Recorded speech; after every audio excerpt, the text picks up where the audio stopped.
ha molta gent que viu amb massa ressentiment.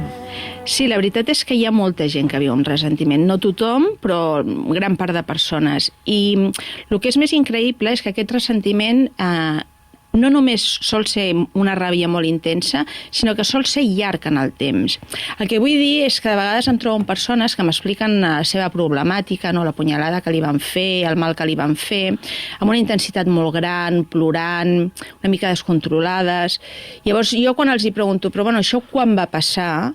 M'espero una resposta del tipus, doncs fa 2 setmanes, i de vegades em diuen fa 15 anys, o fa 20 anys, o fa 10 anys. És a dir, aquelles persones han viscut amb ràbia i amb ressentiment 10 o 15 anys de la seva vida.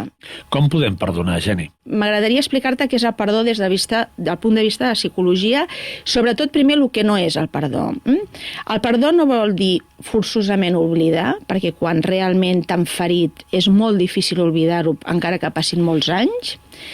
Tampoc vol dir forçosament entendre els motius de per què l'altra persona t'ha fet això. És a dir, si ho entens és més fàcil perdonar-lo, però no té per què voler dir que entenguis l'altra persona. De fet, a veure, tots som molt diferents entre nosaltres, cada un tenim els nostres valors, les nostres creences. De vegades no entenem ni tan sols per què nosaltres ens comportem com ho fem. És a dir, que moltes vegades és impossible, encara que ho intentem, entendre per què l'altre ho va fer-ho. Però encara que no l'entenguis, el pots perdonar. És a dir, que algú pot ser que et faci alguna cosa i li retiris l'amistat, però el perdonis. És a dir, tu tens un soci, et fa una trastada, no ho oblidaràs mai, no ho entendràs mai. Pot ser que diguis, bueno, trenco, ja no vull ser soci d'aquesta persona, però pots perdonar-lo. Perquè perdonar-lo el que significa és dir, aquesta ràbia, aquest ressentiment, no permetré que continuïn dins de mi i passo pàgina. I la definició de perdó més maca per mi és que el perdó és un regal que ens fem a nosaltres mateixos. És a dir, la gent que realment aconsegueix perdonar amb un altre, moltes vegades utilitzen la paraula m'he sentit alliberat, m'he sentit net, tot d'una he flotat, m'he tret un pes de sobre. És un regal que et fas a tu, que tot d'una veus les coses amb una perspectiva molt més àmplia. Per molt ben amoblada que el tinguis la ment, per molt autoestima que tinguis, per molt que sàpigues el que és el perdó, la teoria, per dir-ho d'alguna forma, quan et fan el mal i tu et sents tocat i sents ràbia i en l'altre l'estrangularies, no? O sigui, hi ha una reacció innata, espontània, que estem programats, perquè com sempre tenim un animal dintre, que és la normal, Llavors, es necessita un temps perquè l'emoció es vagi apaciguant. Pot durar setmanes, pot durar mesos. Ara, quan la gent ja parla de que dura anys, és quan ja hem de començar a pensar-nos que potser estem alimentant tot el tema. Potser hi ha alguna cosa que no acabem de fer bé. Hi ha un especialista a la Universitat de Stanford que es diu Luskin, que és un dels més experts en perdó a nivell mundial. Està molt bé, té una web, ho dic per la gent que vulgui consultar-la. Aquest especialista parla de diferents passos del perdó. Jo en ressaltaria 4 dels passos que s'haurien de fer per perdonar. El primer pas que ell diu és, primer pensa exactament de lo que t'han fet, què és el que et fa mal. Perquè, com ja hem dit en altres programes, no és tant el que t'han fet, sinó com ho has viscut, com ho has interpretat, què et dius a tu mateix del que t'han fet. Val?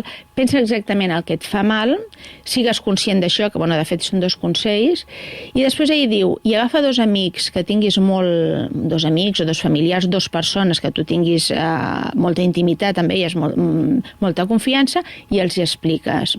Perquè clar, quan expliquem les coses les col·loquem a fora, les fem a trossets més petits, tenim altres punts de vista, i això està molt bé. Clar que penso que potser moltes persones diran és que jo no tinc 2 persones per explicar, perquè desgraciadament de vegades passa que hi ha gent que no té gent de prou confiança. Jo m'he trobat moltes vegades que com a psicòloga la gent m'ho explica a mi i em diu fa 15 anys que estic amb això i no ho havia explicat mai a ningú. És que clar, em quedo, com és possible que aquesta persona hi hagi passat alguna cosa tan greu i no ho hagi dit mai a ningú? Bé, doncs si no tens a ningú que dir-li i no pots anar amb un psicòleg tampoc i tal, ho escrius en un paper, és a dir, una espècie de diari que tu ho volques en allà. Això seria un consell. L'altre és fer-te el propòsit molt ferm, molt determinat, de que passaràs pàgina. Sembla una tonteria el que estic dient, però això és una miqueta, a mi m'agrada molt Lo que el viento se llevó al final quan diu juro por Dios que nunca más voy a posar hambre, que és un jurament que es fa a si mateixa. És tan intens aquest jurament per si mateixa, perquè jo mateixa em protegiré i jo mateixa no permetré, no? Doncs jo mateixa o jo mateix em prometo que passaré pàgina, no? Aquest ferm propòsit, perquè de vegades ens fem propòsits, però avui ens fem un propòsit i demà ja no ens en recordem. No, és que no podem permetre viure amb aquest ressentiment. I l'últim que volia dir és que ens intentem enfocar cap als nostres valors, als nostres objectius, als nostres il·lusions. I no donem tant pes o tant espai mental a tota aquesta ràbia. Quan t'enfoques cap a lo que tu vols, això no té tant pes, no t'ocupa tant espai mental. El que vull dir que de vegades també la gent aquest tema, aquesta ferida, l'ocupa molt perquè tampoc no té cap il·lusió o cap cosa que l'arrastri tant. Llavors mirem cap a les coses que volem anar, no? I això deixem-ho més amb una motxileta més a part.